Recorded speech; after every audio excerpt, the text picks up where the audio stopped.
c'est une grande joie de venir jusqu'ici, parce que pour venir jusqu'ici, et pour venir ici ce soir, on s'est rencontré avec Eric, et ça faisait, je crois, à peu près 2 ans qu'on ne s'était pas vu entre le premier confinement et le 20e confinement. Il y avait un peu de temps qui s'est écoulé. Donc la dernière fois qu'on s'est vu, on était encore jeunes et plein d'espoir. Ouais, et maintenant, c'est fini. On est encore plein d'espoir, mais on n'est plus tellement jeunes. Alors merci de nous donner cette occasion de nous réunir autour de cette figure absolument extraordinaire, peu connue, méconnue, et encore merci à Eric de l'avoir fait débarquer sur le sol de France, qu'est le père Leonardo Castellani. Il pourra vous en parler beaucoup plus que moi. Ce que j'avais envie de vous dire sur Leonardo Castellani, c'était peut-être un regard de quelqu'un qui l'a vu depuis l'Argentine. Il y avait un écrivain, et Eric, tu m'interrompes, parce que quand on me donne la parole, je la rends pas, alors il ne faut pas hésiter. C'est une causerie. Par devant, je t'attrape au lasso. Pas une monologue, et si quelqu'un veut intervenir, c'est une causerie, donc l'idée c'est de causer. Un écrivain européen, Curzio Malaparte, disait que l'Europe ne ressemblait plus à ce qu'avait été l'Europe, à la grandeur de ce qu'était l'Europe, mais que de manière paradoxale avec cela, l'Europe continuait à être défendue par la civilisation européenne.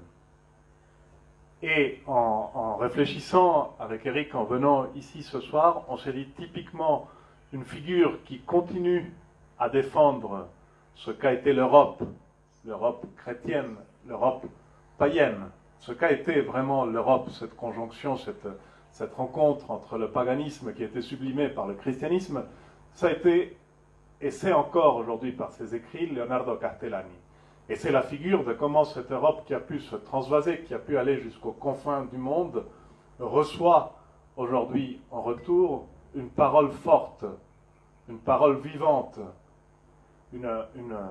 un exemple de vie, et c'est peut-être de ça qu'il faut parler, parce que avant d'être une parole, Castellani, c'était sa vie, non? Il avait dit, c'est ce que tu racontais, il avait une phrase qui était... À propos de l'importance de l'œuvre et de la vie, et de l'humilité qu'il avait par rapport même à ses capacités, on dirait, philosophiques, artistiques, religieuses, il disait « J'ai l'impression que Dieu dira des choses avec ma vie plus que moi avec mes livres ». Mais c'est une phrase sur laquelle on va revenir parce qu'elle est tellement énorme, il faut avoir une existence très particulière pour pouvoir dire une chose comme ça. Mais pour rebondir sur ce que tu disais, bonsoir à tous. Hein. Je partage absolument mot pour mot ce qu'a dit Santiago, ce qui est rarement le cas. Donc je souligne l'occasion. Voilà. Je souligne l'occasion. C'est quand même assez étonnant quand je réfléchis de temps en temps à ce qui m'est arrivé avec Castellani, c'est d'être allé chercher à 12 000 km, tout en restant chez moi évidemment, mais la substance de la civilisation occidentale, qui n'était plus effectivement dans mon pays, qui s'appelait encore récemment la France, où il y a, on peut dire, une sorte d'extension du désert dans ce qui pourrait être les sources, les lieux d'où sort ou d'où proviennent des nutriments réels, je dirais intellectuels, religieux, artistiques et politiques. Ce qui me permet juste d'aborder, parce que je ne sais pas si tout le monde connaît Castellani, donc je vais juste faire un tout, voilà. Coucou, vous êtes la seule, hein, apparemment. C'est extraordinaire, parce qu'il est inconnu. Il est inconnu. Donc rassurez-vous, en fait, tous les autres sont anormaux. C'est un esprit parfaitement polymathe, c'est-à-dire universel. C'est un être incroyable qui a eu 4 combats principaux, c'est pour ça que je rebondis, c'est-à-dire le combat religieux, théologal, principalement, le combat politique qu'il a eu, le combat artistique et le combat philosophique. Évidemment, dans ces 4 domaines, il s'est fait des ennemis gigantesques. Et nous allons aller droit à la question, quels ont été les ennemis qui l'ont vraiment massacré? C'est ses frères catholiques, C'est dans le combat religieux qu'il a rencontré la plus grande inimitié, la plus grande haine, même. Oui, il a vécu un vrai martyr dans sa vie, non? Il a été crucifié de son vivant. Et, symboliquement, hein, j'ajoute oui, quand même pour la personne qui ne le connaît pas. qui le connaît pas. Et il a cette phrase qui a dit je me sauverai parce que je ne renoncerai pas. Non, c'était ça la phrase. Je ne renoncerai pas à faire ce que je dois faire. C'est pas parce que je ferai ce que je dois faire, sinon tout simplement parce que je ne renoncerai pas à porter les souffrances dans lesquelles il a été précipité. Mais on en reviendra. On reviendra justement, parce que peut-être pour aller al grano, comme disent les Argentins, aller au grain, à la moelle du sujet, le combat, alors pour ceux qui connaissent Castellani, c'est une banalité folle, hein, le combat principal de Castellani, c'est contre ce qu'il a identifié comme le pharisianisme. Et il ne s'agit pas... Juste, Eric, je t'interromps peut-être avant qu'on peut rappeler juste des repères de sa vie, très très rapide, hein, de repères biographiques. Voilà. C'est un auteur du premier millénaire. Non. Voilà. En fait, je fais le lapsus exprès. C'est quelqu'un qui est une sorte de père du désert, né en 1899 et mort en 1981. Donc, une sorte d'extraterrestre dans la compagnie de Jésus, puisqu'il est avant 20 ans jésuite. Et avec cette multicapacité, comment dirais-je, cet esprit XXL, justement, c'est-à-dire embrassant la totalité du spectre. Il faut bien le noter, hein, parce que c'est rarissime après 45, au XIXe siècle, un esprit qui est capable d'embrasser la totalité du savoir. Il n'y en a pas. Il n'y en a pas. Je réfléchissais à deux exemples avant 45, peut-être Paul Valéry, alors évidemment rien à voir. Peut-être Musil ont eu cette tentation. Je donne juste des références pour vous dire qu'après, il n'y en a pas. Mais il y en a un en Argentine qui a cette capacité de le faire, parce qu'en fait, ce n'est pas du tout une question de savoir. C'est une question de foi.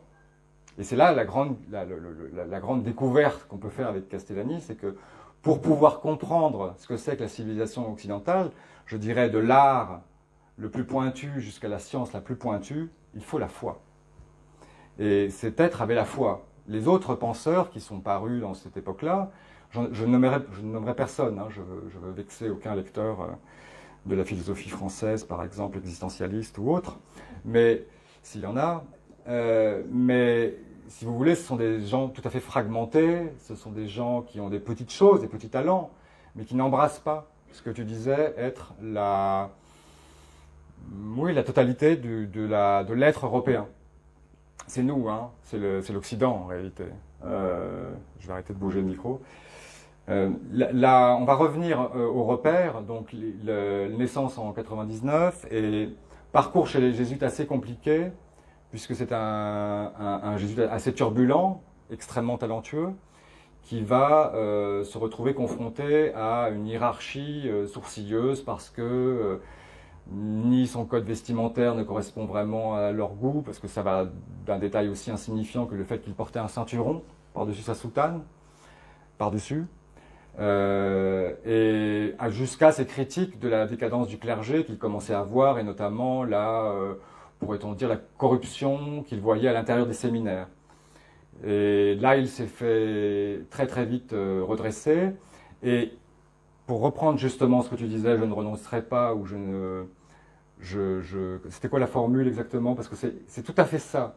C'est ce moment-là qu'il a étudié toute sa vie, hein, ce qui s'est passé dans ce moment-là en 46, 47, 49. C'est le moment où il a dit « je ne vais pas obéir à l'Église, c'est-à-dire à ma hiérarchie », contrairement à ce que font les jésuites. En général, le jésuite est un soldat obéissant puisque l'armée jésuite est constituée militairement. C'est une grande muette, traditionnellement.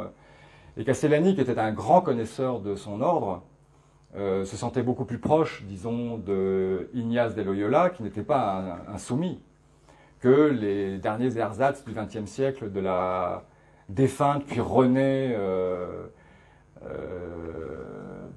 ordre jésuite. Mais il a tenu à tel point qu'il a fini enfermé dans un asile psychiatrique. quasiment, hein, puisque sa réclusion à Manresa, il va à Rome. Je raconte une histoire, mais il est très important de redramatiser Castellani pour comprendre qu'on n'a pas affaire à un écrivain de bibliothèque. C'était quelqu'un qui avait une bibliothèque énorme dans la tête, mais c'est une vie incroyablement violente et douloureuse, mais surtout incroyablement vivante, déjà. Parce qu'il a mis évidemment tout sur la table au moment de cette confrontation avec la hiérarchie jésuite. Et au moment où les jésuites veulent le faire taire sur ce qu'il voit, sur ce qu'il peut révéler, de ce qui se passe dans les séminaires, et c'est déjà des choses qui apparaissent aujourd'hui. Vous voyez, maintenant on sait ce qui se passe dans les séminaires, mais on ne le savait pas avant. Et Castellani le dit dans les années 46, 47, c'est-à-dire, on pourrait aller très loin hein, dans la critique, mais ça portait beaucoup sur l'efféminisation, disons, du nouveau clergé. Hein, vraiment, un manque total d'éducation virile, etc. Il attribuait aussi les mots qui commençaient à se dessiner de manière très claire en Europe à l'absence de sainteté du clergé aussi. Il disait que la première cause de tout ça, c'était le désordre qu'il y avait dans le clergé. Mais avant de dire sainteté, souviens-toi, il a dit avant, quand j'étais petit, je priais pour que les prêtres soient des saints, et maintenant, je prie pour qu'ils soient au moins des hommes. Voilà. Ça, vous voyez, ce sont des paroles que Castellani dit en 46, 47. C'est-à-dire qu'il ne cache pas ce qu'il voit, tout simplement, même ce qu'il sent, et profondément, intimement, maintenant. Et ça ne passe pas du tout. Et donc il va défendre sa cause à Rome, et il va être condamné. Alors il y a une condition, c'est soit il sort de l'ordre lui-même, volontairement, soit il passe des années de réclusion à Manresa, c'est le fief espagnol des jésuites. Et donc, et c'est là où on voit que Castellani aurait pu tout à fait être réduit au clergé séculier, dès là, ou même accepter de ne plus avoir d'embarras, mais dans un mouvement qui va fonder toute sa vie, toute son œuvre, il va se mettre en, comment dirais-je, il va devenir un signe. Et c'est une chose qu'on peut décrypter dans son œuvre parce qu'il n'a pas l'orgueil tout le temps de le dire. Parfois il l'a et il a le droit de le prendre, cet orgueil. Devenir un signe de ce qui est en train d'arriver à l'Église. Donc il va accepter ces années de réclusion en Espagne. Il va s'évader, figurez-vous. Donc on a affaire à un prêtre qui s'évade. Vous voyez, ça ne s'était pas vu depuis Saint Jean de la Croix. Saint Jean de la Croix était aussi un reclus qui s'est évadé, fameuse évasion magnifique. Et le second, c'est Castellani. Il faut bien noter, on voit quel type d'homme on a et quel moment historique il marque. C'est-à-dire un retour d'une foi, il est très très proche de Jean de la Croix, hein, de Saint Jean de la Croix par plein d'égards, notamment à cause de la question de la nuit obscure. Il va connaître une très longue nuit obscure, Castellani, après cette évasion, parce qu'il va revenir, grâce à des amis, il va revenir en Argentine, et toutes les portes vont être fermées. C'est-à-dire que ça ne va pas s'arrêter là, son calvaire commence après. Voilà, donc on a ensuite 30 ans de vie, hein. Ça se passe, ça, il a 49, 50 ans, c'est déjà un auteur accompli, qui va défendre sa cause à Rome, un auteur, un prêtre, un maître, c'est un très grand professeur, et il rentre et il a tout perdu, Et on va avoir une bascule extraordinaire dans son œuvre, c'est-à-dire que les critiques à l'égard du clergé, disons directes, le combat politique qu'il menait, très patriotique, et même son œuvre littéraire vont complètement changer dans quelque chose qui va naître de son expérience, donc comme on dirait aujourd'hui un tireur d'alerte, vous voyez, parce que c'est ce qu'il était, mais évidemment beaucoup plus que ça, parce qu'il l'a payé dans sa chair pendant les 30 années qui ont suivi. Mais son œuvre va complètement changer dans le sens qu'elle va s'intérioriser et qu'il va commencer un énorme travail sur l'Apocalypse. Voilà. On arrête là.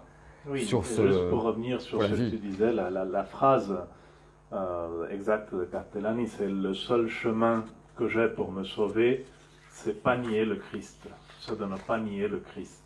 Parce que c'était une époque très turbulente pour lui et il aurait pu s'accommoder un peu avec sa conscience. Il aurait pu, mais il a renoncé en posant un acte qui était le même acte qui a été posé avant lui par saint Thomas More, en train de dire je ne peux pas aller contre ma conscience. Et ça lui a valu une mort civile pratiquement, parce qu'il a été soutenu à la fin de sa vie, il a été soutenu pendant les dernières 30 années, une fois qu'il a été expulsé de la compagnie de Jésus. Quelle compagnie?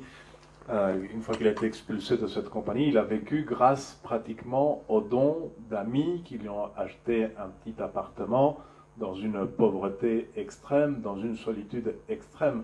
Et malgré ça, malgré toutes ces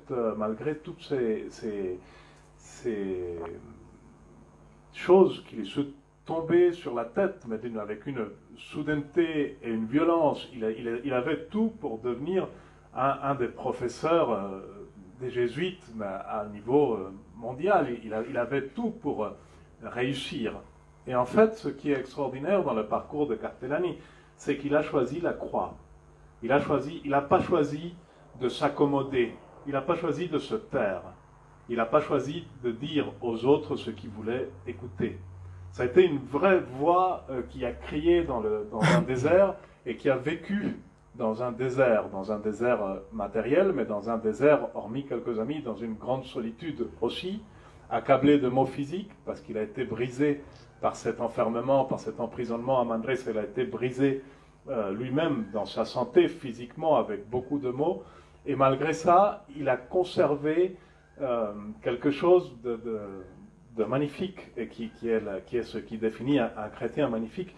Il a conservé un sens de l'humour extraordinaire. Extraordinaire.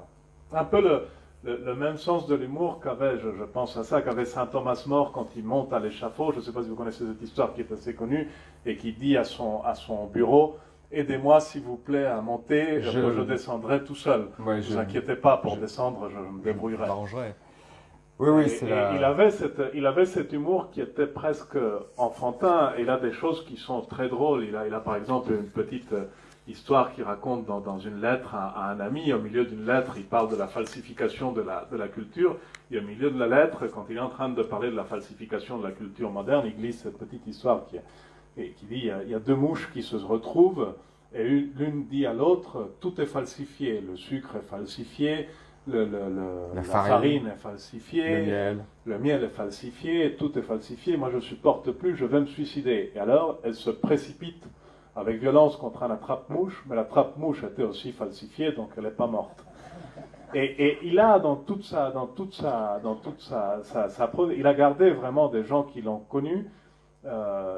Il parlait à la fin de sa vie de lui comme étant vraiment ayant cette joie de l'enfance et cette innocence de l'enfance aussi, non, malgré le fait qu'il a traversé probablement les pires déserts que peut traverser un prêtre, parce qu'on l'a interdit de célébrer la messe.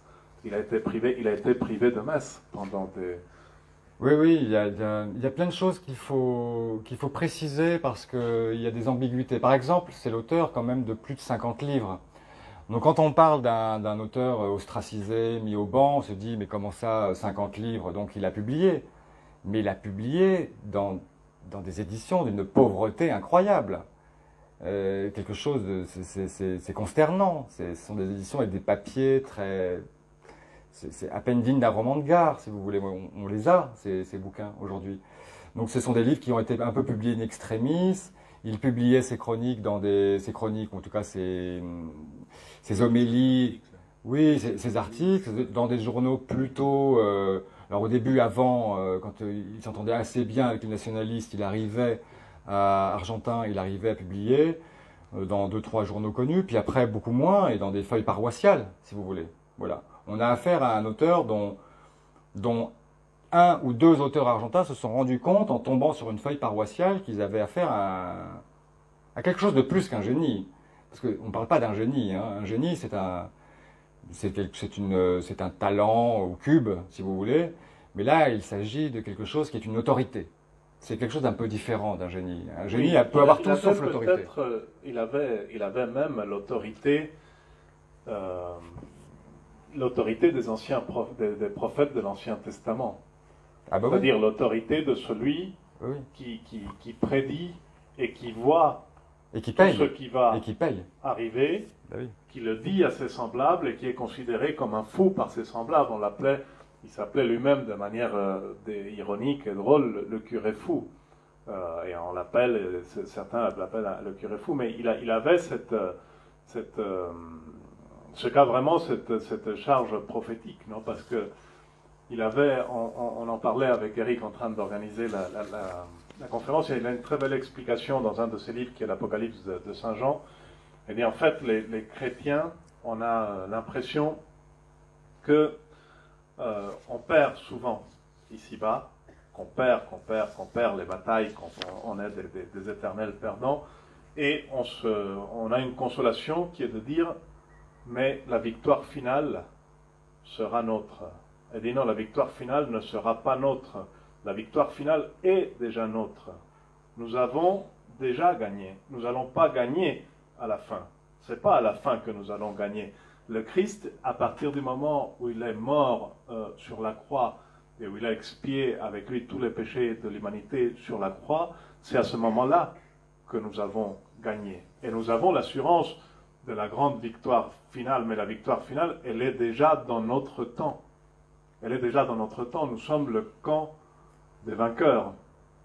Nous sommes le camp des vainqueurs. Et c'est quelque chose que dans le catholicisme, et du moins dans les personnes de ma génération du catholicisme actuel, je note qu'il y a une certaine tendance à considérer que ça sera après les pires tourments qu'on arrivera à obtenir quelque chose en remerciement pour toutes les souffrances qu'on a eues. Alors il ne s'agit pas d'écarter de régner les souffrances, etc. Mais on est déjà des extraordinaires vainqueurs. Et Cartellani avait en lui, et il portait en lui, et il portait par ses écrits, ce souffle de feu des vainqueurs. Il avait incorporé, il dialoguait avec, il avait une autre phrase qui était très, très belle, qui dit, on a aussi tendance à considérer que la pensée chrétienne s'est arrêtée avec saint Augustin et avec saint Thomas. Et Cartellani disait n'importe quel nain. Alors Eric m'expliquait qu'il avait repris ça de Saint Bernard, de Clairvaux, que n'importe quel nain pouvait se percher sur les épaules de saint Thomas et voir encore plus loin.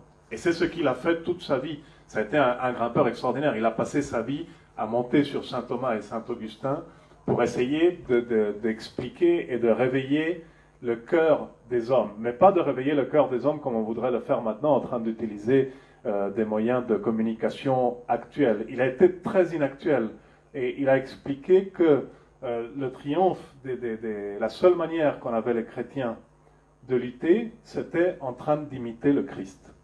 C'était pas en train de faire de la communication, c'était pas en train de basculer dans la propagande. Je t'interromps c'était en train d'imiter le Christ. Pour citer exactement... Je veux pas que tu m'interrompes. Oui, je sais, mais justement, mais je le fais. Regarde. L'amour du bien commun exclut clairement l'agréable petit projet d'être bien avec tout le monde. Vous voyez, moi je m'attarde sur ça parce que l'agréable petit projet d'être bien avec tout le monde, c'est, vous voyez, à peu près, je dirais, le bien commun actuel. C'est-à-dire que c'est la chose que nous partageons tous. On rêve, hein, je pense qu'on rêve d'être bien avec tout le monde. Donc, l'amour du bien commun oblige, au contraire, celui qui porte cet amour à faire abstraction de son propre intérêt, de son confort et même de ses goûts au profit de l'intérêt supérieur de la vérité, cette vérité qui nous manque aujourd'hui comme du pain. Bon, là on a la réclamation, voilà, Céline ne trouve pas de pain et voit évidemment... Oui. Et à ce sujet, parce que j'ai envie de me venger, alors je t'interromps aussi, mais à ce sujet, le titre de ton livre, La vérité ou le néant, on en reviendra. C'est ça. La vérité ou le néant. C'est, Cartellani disait aussi, celui qui abandonne la vérité, celui qui abandonne Dieu, il s'éloigne. Et il arrive alors quelque chose de terrible, c'est que Dieu reste là où il est. Et c'est l'homme qui s'éloigne de Dieu. Et c'est ce qu'on voit dans la parabole du fils prodigue. C'est le fils prodigue qui part. Dieu est toujours à la place à laquelle il est. Et il dit, le monde moderne, à partir du moment où il tourne le dos à la vérité. À la vérité, c'est pas à sa vérité, c'est pas comme aujourd'hui à la vérité de chacun, c'est pas ce que tu parlais du supermarché de vérité. Oui, oui. Ah oui, mais la métaphore la plus poétique et la plus lyrique que j'ai trouvée dernièrement pour vous parler de la vérité, c'était justement de comparer le rapport de l'homme contemporain à la vérité à la consommation de yaourt, si vous voulez. C'est-à-dire, je pense que l'homme contemporain a réellement un rapport à la vérité qui est celui qu'il rencontre quand il voit, vous savez, ces incroyables variétés de pots de yaourt au supermarché avec des saveurs nouvelles. Et chaque semaine, il y a quasiment une nouvelle saveur. Et je pense que c'est le rapport nouveau à la vérité. Et cette chose-là nous montre que peut-être le monde moderne est fondé exactement sur ce rapport au yaourt. C'est-à-dire, la vérité, c'est une infinité de choix. La vie, c'est une infinité de choix. En réalité, et c'est une réalité, je suis désolé de vous la sortir comme ça un peu brutalement, mais il n'y a pas une infinité de choix.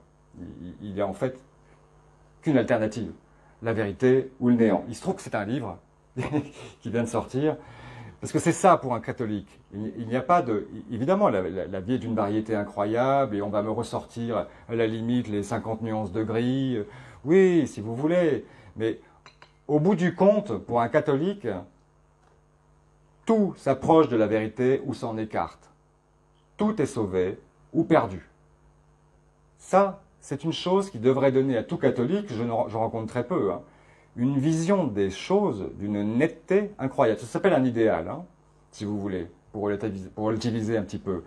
Mais ça, c'est ce qu'on obtient avec tout idéal. Mais les gens aujourd'hui, je pense, ne veulent pas ils veulent l'avantage de l'idéal, c'est-à-dire une vision nette des choses. À mon avis, la vue des 56 sortes de yaourts possibles, mais ils ne veulent pas payer le prix, parce qu'il ne s'agit pas de yaourt, évidemment, il s'agit de la vérité, ou même du néant d'ailleurs, parce qu'il faudrait un athée conséquent serait quelqu'un d'intéressant. Mais on ne rencontre plus d'athées conséquents aujourd'hui, ça n'existe plus. Tu voulais dire ? Non, je voulais dire effectivement qu'aujourd'hui on est dans une sorte d'entre-deux où on se rapproche même plus du néant. Et c'était aussi autre chose que pointait Castellani, c'est que le monde, et que l'avait pointé aussi Chesterton, pareil, c'est que le monde, sans le christianisme, c'est le monde sans le paganisme aussi. On revient à un monde qui est un monde post-chrétien, mais où on n'a même plus la vigueur qu'il y avait dans les temps anciens, où les gens, par manque de connaissances, parce que le Christ n'était pas encore venu ou parce qu'ils ne l'avaient pas connu, avaient quand même des pulsions vitales. Aujourd'hui, on n'a plus de pulsions vitales. On est un monde anémique dans ce sens-là. Si Castellani était là, oui, voilà, absolument. Si Castellani revenait parmi nous, il ne défendrait pas l'Église. Encore une fois, il l'a défendu, hein, il l'a défendu autant qu'il pouvait, malgré elle. Mais il défendrait, je pense, le paganisme. Parce que ce que nous voyons aujourd'hui, parce que le christianisme, c'est ça, le catholicisme, ce n'est pas autre chose. Il a défendu l'Église en train de dire, au moment de Jeanne d'Arc, du procès de Jeanne d'Arc, que l'Église, on lui a posé la question où était l'Église au moment de Jeanne d'Arc, il a dit l'Église c'était Jeanne d'Arc. Mais oui, au moment où l'Église persécute les siens, l'Église se trouve chez les siens, en réalité. Mais...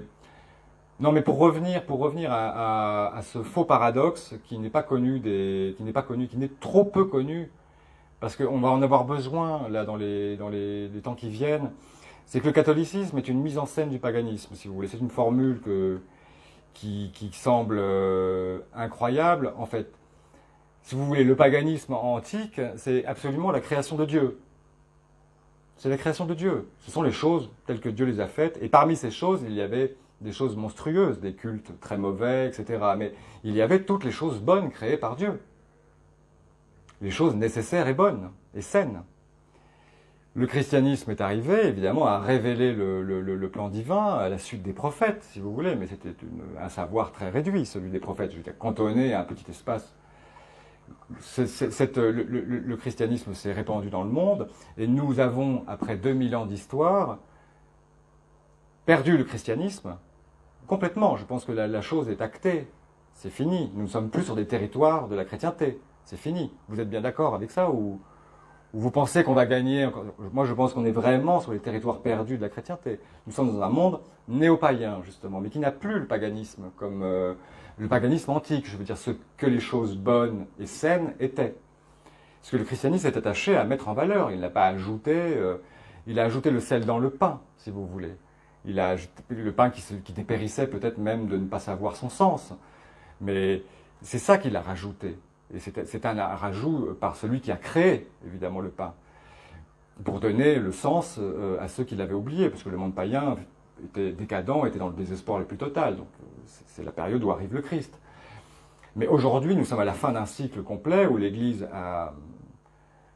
nous disons tout cela parce que c'est vraiment, comment dirais-je, habiter l'esprit de Castellani, c'est voir les choses comme Castellani les verrait aujourd'hui. Et il n'y a pas beaucoup de choses à faire pour le déduire de ce qu'il a écrit. Et donc, je pense que ce que nous devons faire aujourd'hui, principalement dans un monde qui devient complètement abstrait, hein, nous sommes dans des normes sociales qui ne sont même plus des normes chrétiennes, mais le christianisme n'est pas que normatif, hein, c'était beaucoup plus que ça. Nous sommes dans un monde qui se déréalise et qui est en train de perdre complètement pied avec les choses bonnes et saines et nécessaires. Et donc le travail, à mon avis, du chrétien, c'est ce que nous dit Castellani dans quantité de textes, c'est aussi de préserver tant qu'il reste quelque chose à sauver, ces choses bonnes et saines qui appartiennent au monde de toujours. Vous voyez ? Évidemment, il y a le combat pour la vérité, mais nous tenions, avec Santiago, à parler concrètement et charnellement des choses à sauver, pas des vérités abstraites ou juste des rites. Parce qu'il s'agit de beaucoup plus que ça. Il s'agit maintenant de la chair du monde. Ça rejoint une conversation qu'on avait à un moment où tu avais cette explication qui m'avait semblé absolument lumineuse. C'est qu'on n'est plus dans la discussion sur le monde, sur l'incarnation, sur le monde incarné. Aujourd'hui, on en vient à la discussion simplement sur la carnation. SOS. On est à ce niveau-là, c'est-à-dire ce qui manque aujourd'hui aux gens, c'est quelque chose, c'est de la nourriture. On en est descendu à ce niveau-là, on n'est même plus au niveau de l'incarnation. Alors, comment quand même Castellani maintient son espérance. Et ça, c'est très intéressant parce que c'est un écrivain qui est rempli d'espérance. Mais qu'est-ce que l'espérance selon Castellani ? C'est un petit texte que je vais me permettre de vous lire en essayant de le condenser. Parce que c'est un point de vue qui va vous étonner. Enfin, j'espère que nous avons commencé un peu à vous étonner. Sinon, c'est raté. Si le christianisme est espérance, et il l'est fondamentalement, le pire ennemi de l'espérance chrétienne n'est pas le désespoir. Le pire ennemi de l'espérance chrétienne n'est pas le désespoir. C'est important d'entendre ça. Le désespoir, c'est quelque chose d'important. Il y a beaucoup de saints qui ont désespéré. C'est un passage. La nuit obscure, c'est un désespoir. Et il faut désespérer de ce qui trompe pour espérer en ce qui ne trompe pas. Il y a une vertu du désespoir. Je ne le sanctifie pas, mais je reprends Castellani. L'espérance chrétienne n'est pas le désespoir. Pourtant, son opposé en apparence. Mais son opposé réel est cette sorte de fausse espérance que nous acceptons volontiers, non seulement à l'adolescence, mais aussi dans la vie adulte, cette façon de conjuguer nos rêves au conditionnel. Si j'avais su, si j'avais été, j'aurais pu être, j'aurais pu faire, que nous prenons pour un exercice de fantaisie ou un jeu de l'imagination, alors qu'elle n'est la plupart du temps qu'un refuge pour notre lâcheté et un prétexte pour notre paresse devant notre propre conscience. Le monde actuel est bien moins désespéré qu'indolent et somnambule. Il trouve sa place dans l'enfer de la paresse. Et donc la définition que donne Castellani de l'espérance est celle-ci. L'espérance fait exactement le contraire. Elle active le désir, et en activant le désir, elle met l'action en mouvement. C'est une vertu qui pousse à l'exécution, non pas au mode conditionnel, mais au mode indicatif. Action présente ou future, mais toujours réelle, l'espérance qui considère le bien futur comme possible, même si c'est ardu et laborieux, pousse le désir à transformer le possible en réel, le futur en présent, le poursuivi en accompli, le bien désiré en bien apprécié. Elle le fait par rapport au bien le plus élevé, la vie éternelle, mais aussi par rapport aux autres biens élevés, toujours en référence à la fin ultime. Et l'époque actuelle manque d'hommes et de femmes capables de porter cette espérance-là dans des pays qui, pendant des années, ont été pleins de potentialités, mais jamais de puissance. Ce que je tenais absolument c'est pas un texte drôle ou piquant, mais c'est un texte parfaitement, comment dirais-je, lumineux pour comprendre le parcours de Castellani et ce qu'il voulait dire. On ne parle pas de volonté, hein, là, on parle de ce qu'on pourrait dire, je pourrais appeler le noyau nucléaire du désir. Vous voyez ce que je veux dire? Ce qui est avant même, ce qui meut. Et on voit très bien, moi, quand j'ai lu ce texte, j'ai vu le monde dans lequel on vit, c'est-à-dire le monde des gens qui sont dans le si j'avais été, les vies virtuelles. Vous voyez? Et je rencontre énormément de gens qui sont, ah, si les conditions avaient été différentes. En général, d'ailleurs, quand on rentre dans l'intimité, en général, c'est ça. Et là, il y a un problème. Quand on est chrétien, il y a un problème. Normalement, ce n'est pas possible. On ne peut pas avoir une vie au conditionnel. Parce qu'on a l'espérance. Là, on rentre dans quelque chose qu'on n'apprend pas souvent, ni à l'église, ni ailleurs. La plupart des gens, le contraire de ce qui s'oppose à l'espérance, c'est le désespoir. Oui. C'est pas la paresse. Mais ce qui s'oppose à l'espérance, c'est presque l'espoir. Dans ce sens-là. Hein, c'est d'attendre quelque chose qui ne viendra jamais. Là, il s'agit d'un feu qui anime l'action à venir. Et je vais aller un peu plus loin parce que dans mon exercice de christianisme sauvage, parce qu'il s'agit un peu de ça, hein, parce que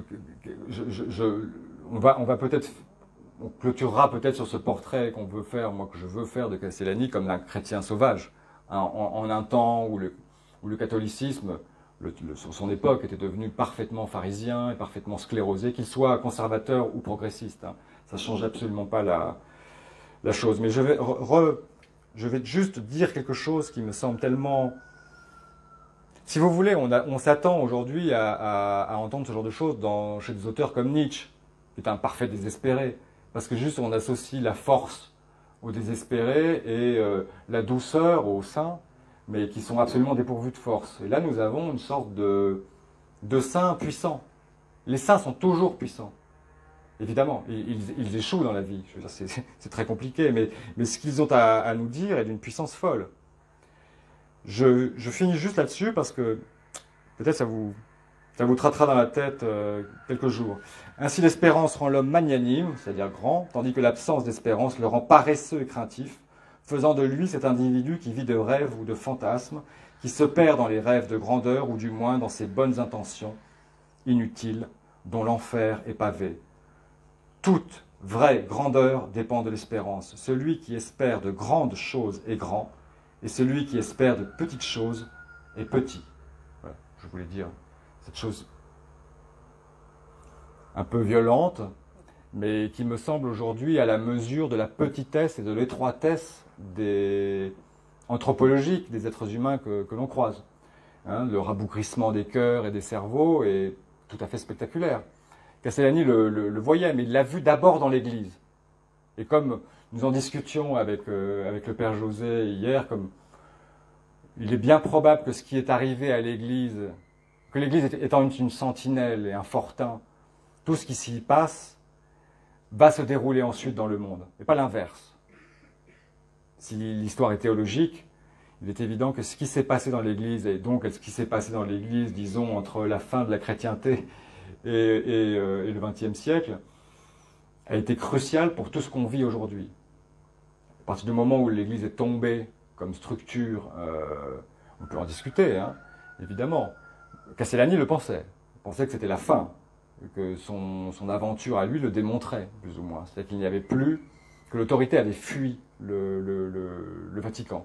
Et de façon assez structurelle, pas de façon personnelle, pas à cause d'un pape, pas à cause ni de la curie, juste par rapport à un accommodement, un aménagement, un confort, un désir de vivre agréablement avec le mal, dirait-on, de trouver sa petite place, de mendier sa petite place de clocher à l'ombre des idoles, hein, ce qui est devenu le chrétien aujourd'hui. C'est-à-dire pas quelqu'un qui renverse des idoles, mais quelqu'un qui demande juste la permission de pouvoir communier entre deux statuts au sexe, au mâle, ce qui n'est pas normalement chrétien. Ce qui est chrétien, c'est de renverser ces idoles. Oui, il disait c'est très bien de donner à César ce qui revient à César et de donner à Dieu ce qui revient à Dieu.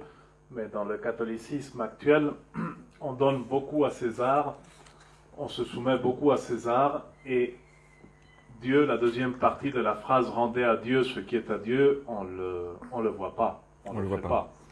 Et ce qu'on a vécu, la situation actuelle ou la situation passée avec la fermeture massive des églises dans le monde entier, c'est quand même ne pas rendre à Dieu ce qui revient à Dieu. Aujourd'hui même, à l'instant même, vous avez des pays qui sont où les gens sont privés de messe. Ils sont privés de messe et il n'y a pas la possibilité d'avoir des sacrements. Et vous avez des pays où il n'y a pas eu de messe pendant 6 mois. En Argentine, il n'y a pas eu de messe pendant 8 mois. Sauf des messes clandestines, mais pas de messe officielle. Et ça pose une vraie question, on en parlait hier soir aussi avec le Père Jésus, ça pose une vraie question de dire qu'est-ce qu'on fait nous les chrétiens dans le monde, parce que on peut se dire, bon, nous on a la possibilité d'aller aux messes clandestines, donc ça nous suffit. Mais on n'est plus le levain dans la pâte.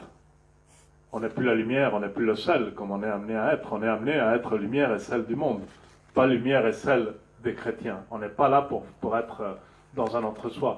Et ça, Castellane, il avait parfaitement compris. Et cette espérance qu'il avait, il l'avait aussi nourrie de manière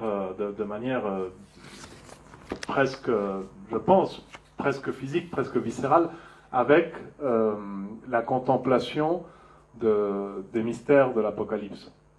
Il est allé, peut-être comme personne au XXe siècle, sur l'interprétation, la connaissance de l'Apocalypse, parce qu'il trouvait dans ce livre qui rebute beaucoup de chrétiens de ma génération, ils ne le lisent pas parce qu'ils disent c'est incompréhensible, on ne comprend pas, c'est pas. Et en plus, l'Apocalypse, c'est Armageddon, c'est le feu qui tombe du ciel, on est tous grillés dans un dernier barbecue infernal, et la plupart des gens retiennent que ça.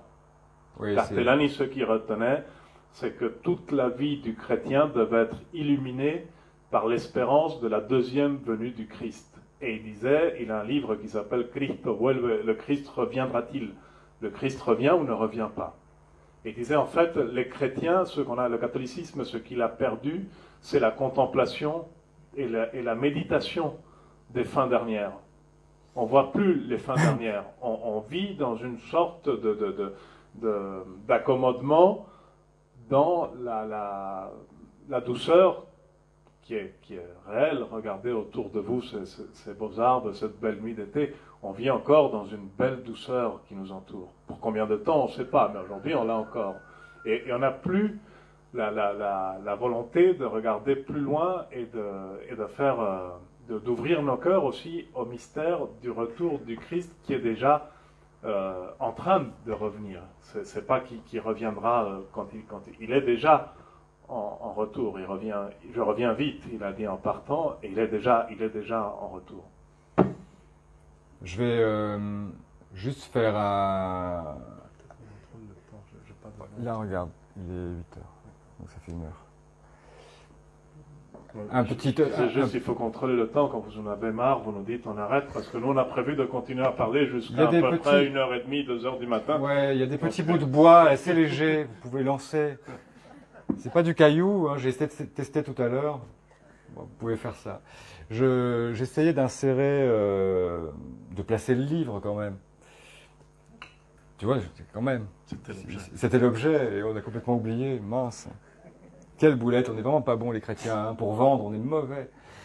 Qu'est-ce qu'on est mauvais. En fait, le projet du livre était vraiment de montrer ce christianisme eschatologique de Castellani. Et pour revenir donc à son intérêt, l'intérêt c'est le mot très faible pour l'Apocalypse, c'est son exégèse de l'Apocalypse est intervenue au moment précis où l'Église a abandonné dans le monde entier, l'Église catholique, le prêche, la lecture de l'Apocalypse. Et vous savez quand? C'est juste après Hiroshima. C'est daté. Et il y a plein de gens sur la planète qui l'ont constaté. Disparition de la lecture de l'Apocalypse. À quel moment? Au moment du plus grand signe possible, le tonnerre qui tombe des cieux, Hiroshima, Nagasaki, l'Église s'interdit de parler de ça. Et vous voyez d'ailleurs dans la foulée, et ça c'est bien avant Vatican II, vous voyez dans la foulée une flatterie et disons, une envie de cohabiter avec ce monde qui s'autodétruit très forte dans l'Église catholique. Au lieu de saisir ce qui aurait été son succès mondial, c'est-à-dire la dénonciation radicale de ce monde en train de s'autodétruire. C'est évident que là, il y a une bascule. Et Castellani se trouve exactement à ce moment-là. Et il se trouve exactement à ce moment-là, pas uniquement de façon doctrinale, mais en rapport avec des êtres qui ne lui semblent pas dignes d'être des prêtres. En rapport avec des êtres qui ne semblent pas dignes d'être des philosophes ou des gloires nationales littéraires, etc. C'est un moment où vraiment, ce que Chesterton appelait la grande bascule du XXe siècle. Lui qui est mort avant la moitié, mais qui avait vu que là, il y avait une bascule anthropologique colossale dans ce siècle.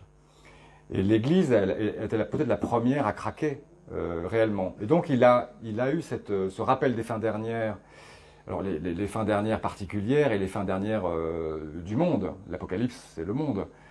Il a disséminé dans tous ses ouvrages, parce que tous ses ouvrages sont habités par cette lumière, qui intensifie vraiment même cette soirée. Les fins dernières, ce n'est pas sinistre.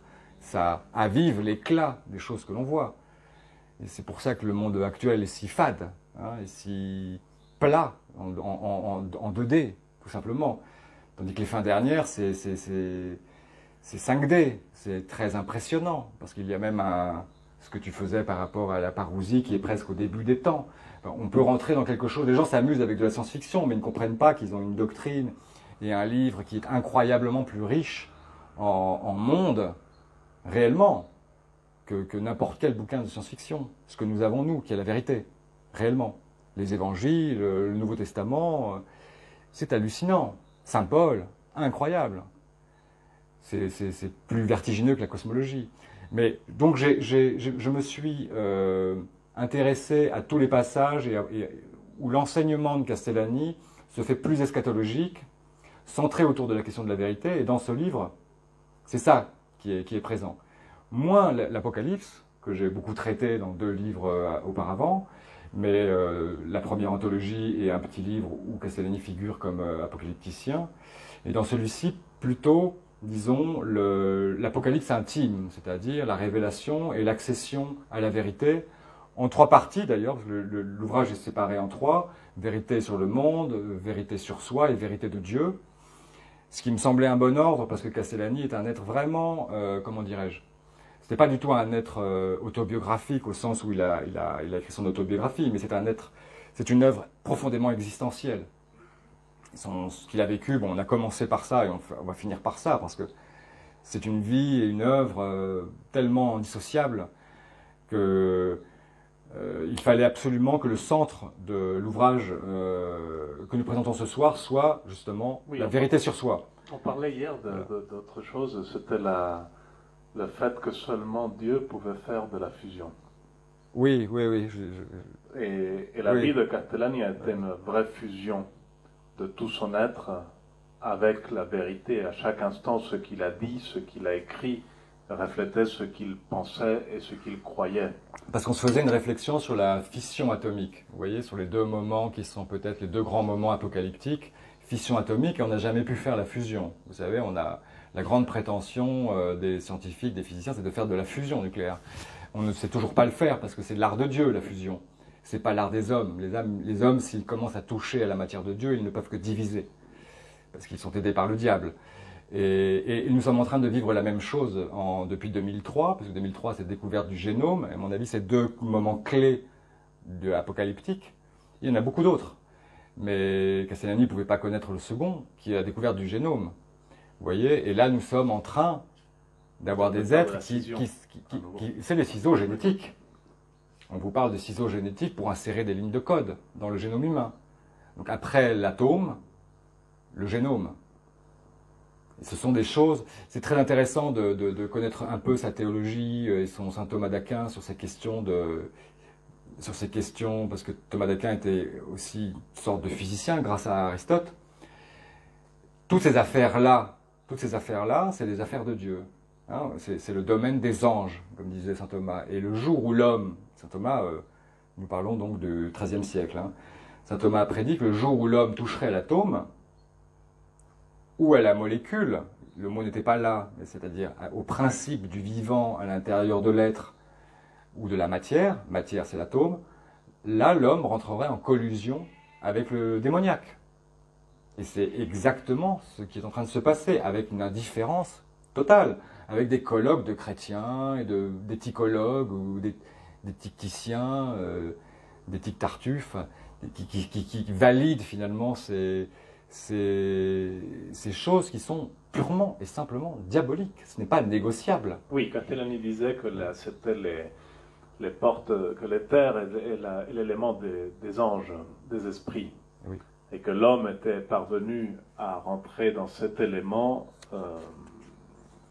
par les esprits, pas simplement par ses capacités. Donc il avait été porté pour pouvoir rentrer dans ces éléments, et c'est en ça où il voyait toute la lutte démoniaque, non? Oui, et au final, tout le fait que l'histoire, au final, l'histoire se résume dans l'histoire du salut personnel, mais du salut du salut aussi. Ben, peut-être... hein? Finir la présentation du livre, Personne n'a pas? Non, sur les trois parties du livre. Oui, bah, non, j'insistais sur je m'étais attardé sur la partie centrale, parce que vous trouverez au centre du livre une petite bombe nucléaire qui est la lettre que Castellani a écrite en 1952 à un communiste qui lui témoignait sa sympathie, un communiste parfaitement athée.